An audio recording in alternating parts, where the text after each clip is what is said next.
Hi everyone, welcome back to a new video in Grammar for Everybody.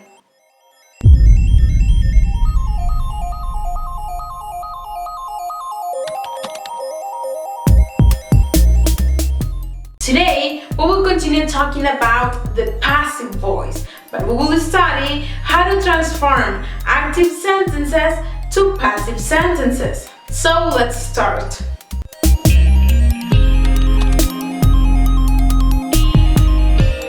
To change a sentence from active to passive voice might be somewhat difficult for some people. But today, I will give you 4 steps for you to follow in order to make this process even easier.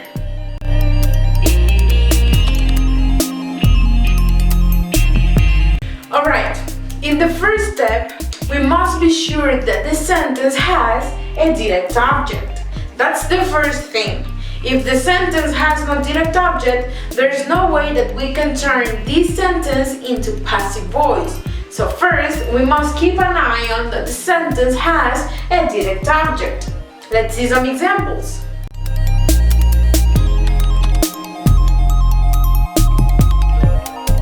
In the first example we have, the brown bird caught a fish.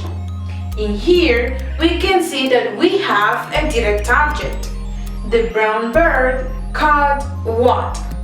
A fish. So a fish is a direct object. So it means that this sentence can be turned into passive voice. Then, in the next example, Vernice won't come today. In here, we can see that we don't have a direct object. So it means that this sentence cannot be turned into passive voice.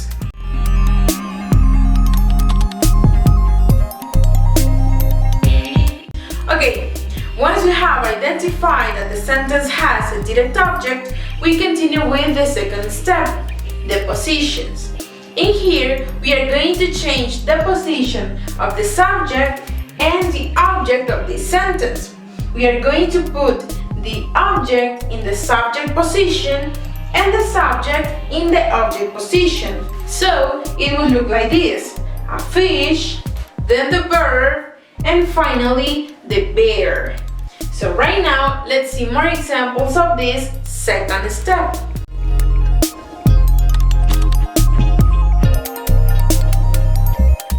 Okay, here we have 2 sentences. Let's change the subject and the object position for each sentence. In the first one, the sentence is Miguel changed the flat tire. We know that we have a direct object. The direct object is the flat tire. So the flat tire, it's going to be the subject. The flat tire. Then we will have the verb. And finally, we will have the subject, that is Miguel. And then in the next sentence, Mary Shelley wrote Frankenstein. We know that we have a direct object, that is Frankenstein. So Frankenstein will be in the subject position. Frankenstein. Then we will have the verb. And finally, we will have the subject or the doer, Mary. Here. And this is all we have to do in this second step.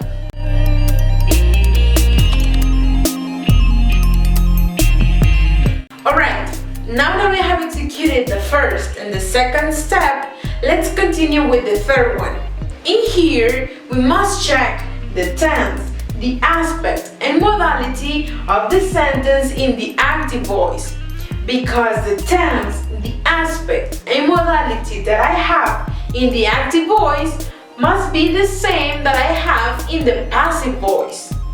That is to say that if the sentence in active voice is in simple past, the sentence in the passive voice must be in the simple past as well. Or if the sentence in the active voice is in simple future, the sentence in the passive voice must be in simple future as well. So they are the same. What I have here, I should have here. Obviously regarding these three aspects.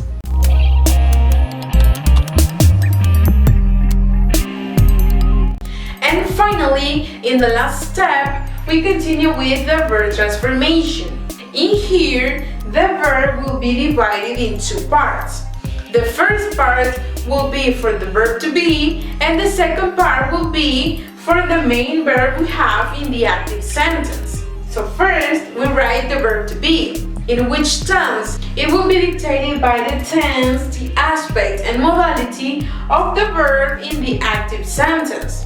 We have a simple past verb, so the verb to be will go in simple past. And as we have a singular noun or a singular subject, the verb should agree with the subject. So in this case, it is was. A fish was. So that's the first part of the verb. Then, in the second part of the verb, we should use the main verb in the active sentence in its past participle form. In this case, we have the verb cut, but it is in simple past. And here we need it in past participle form. So the past participle of the verb cut is also cut. So we write the verb in the past participle, that is cut. A fish was caught. And finally, we write the preposition by to finish this process. So the result is a fish was caught by a bear. So here you can see that the sentence in active voice, the bear caught a fish, is now in passive voice. A fish was caught by a bear. So guys, this is all the process that we can follow when transforming sentences from active to passive voice. So people, here we finish with this video, and I hope that this video can help you a lot. Remember that you can find a free practice on the link in the description, and for sure you can find the answers there as well. And if you want to continue learning about the English grammar, don't forget to subscribe. See you in the next video.